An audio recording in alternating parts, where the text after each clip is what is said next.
Welcome to Space to Ground. I'm Kayla LaFrance. Today we're coming to you from the Sonny Carter Training Facility. This is where astronauts come to train to walk in space.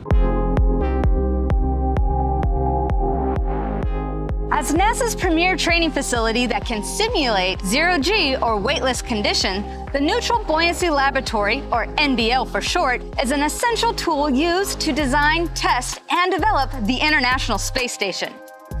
The NBL played a vital role in the training of the Space Shuttle and early expedition crew members that worked to construct the orbiting laboratory.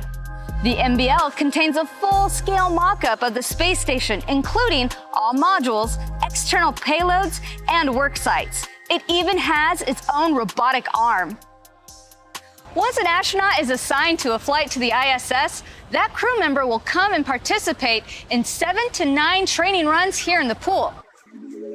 They will be practicing the skills and tasks required if they were to do an EVA while aboard the International Space Station. That could be up to 60 hours of time spent suited up and training inside the pool.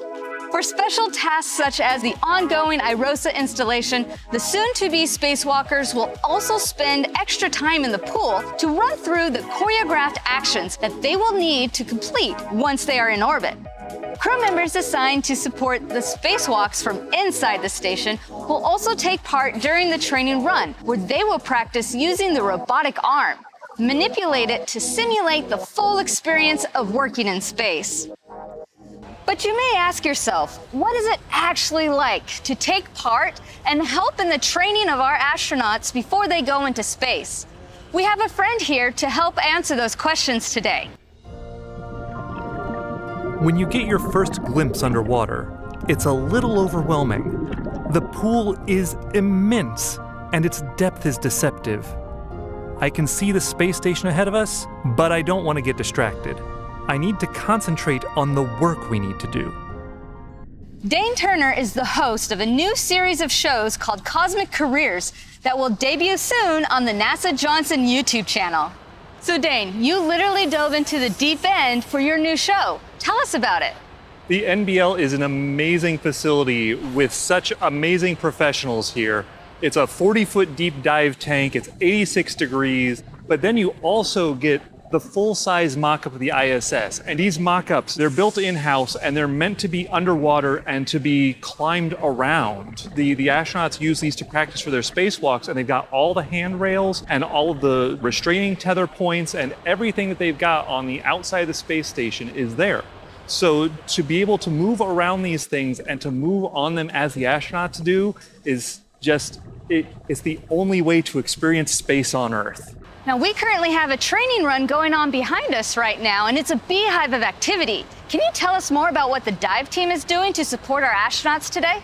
Yeah, so you've got 5 divers for each astronaut in the water. You've got divers with cameras called float divers who are making sure that they've got a shot of the astronaut at all times. And then you've got these safety divers, and the safety divers are there to make sure that the astronaut is always in a good position, and to make sure that nothing goes wrong with the astronaut. And then you've got the utility divers, and the utility divers are there to make sure that all the equipment is in place and everything for the test run is as it should be.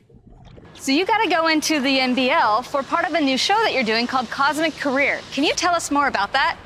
As you know, here at JSC, we're not just about rocket science. And at Cosmic Careers, we take a look at all of the other jobs that make human spaceflight possible. So for this first episode, we came to the NBL and looked at the divers who support the spacewalk training.